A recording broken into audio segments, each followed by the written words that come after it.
Hey man, so I thought I would do something a little more educational today. I have a formal education in horticulture, and I thought I would use that to explain a few things because I'm trying to do a series of videos upcoming, and I wanted to give a contrast between soil and hydroponics. And back in 2013, I got hooked on a hobby of hydroponics because of a company called Sure to Grow, who put out a series of videos of how to build 4 of the most common hydroponic systems.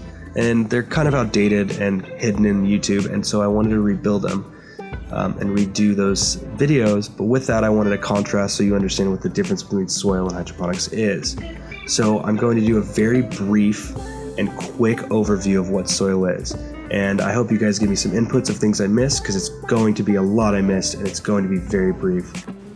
And so let's get started. So first off, sand, silt, and clay are the 3 main elements of soil, and if those 3 elements are not there, technically it is not a soil. And so respectively, sand, silt, and clay are the 3 sizes of particle, clay being the smallest and sand being the biggest, and so they hold different amounts of water. And so you can see that the surface area of clay is the highest and silt is the medium, and then each one of those is usually combined in different amounts to create your different levels. And so you want to know what you're watering and how much it's going to be saturated. And so from there, you look at a diagram like this to find out what your soil is made and comprised of and what you would need to add to it to make it one of the other things.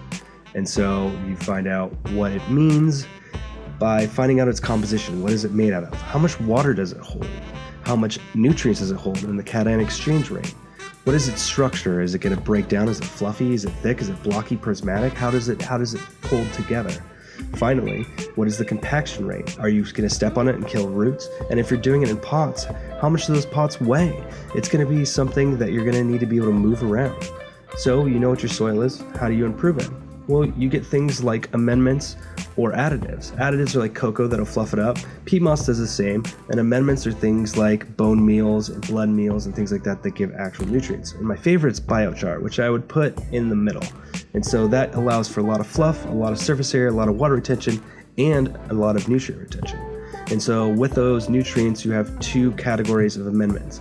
You have organic amendments and inorganic amendments. Anything that is organic is something that derived from a biological source, like plant matter, animal matter, or anything that has originally been deemed to be biological. Whereas inorganic is stuff like soft rock phosphates or volcanic rock ash, or I think liardonite's another one, like humic acid, are technically inorganic. It doesn't mean they're synthetic and they can't be used in organic farming. It just means they don't come from an organic source. They come from a mineral, and a mineral cannot be organic.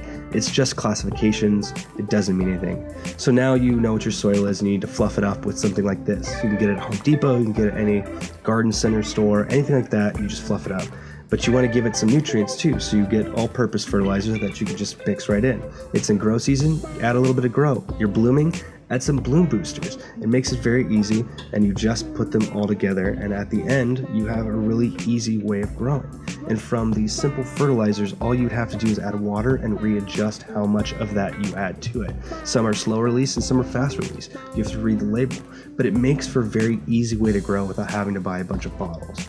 And so from there, you just want to find out what works best for you. And if this is your first time and you're not really used to it, you might as well just try something simple instead of getting super complicated. So you've decided, what the hell, let's try to grow. And you're going to get a little plot of land. Maybe you build a raised bed. You live in an apartment, you can put it on a railing. Hell, just put it straight on the wall. Or if that doesn't work and you want to move around, use some pots. Those are too heavy, go get fabric ones. Then you can go to Home Depot and buy their Black Magic or Pro Mix or whatever they have available for potting soil that's cheap. And then while you're there, you can get their Spoma organic all-purpose fertilizer and make it all in one trip. You can also mess around with bottled nutrients, but that gets expensive and complicated. So if it's your first time, why would you use that kind of stuff? It's easier just to go and buy very basic stuff and learn how the system works. And next time we'll go over a very basic portion of what my favorite hobby is hydroponics. And so I will discuss as quickly as I did right here what it means to grow in hydroponics.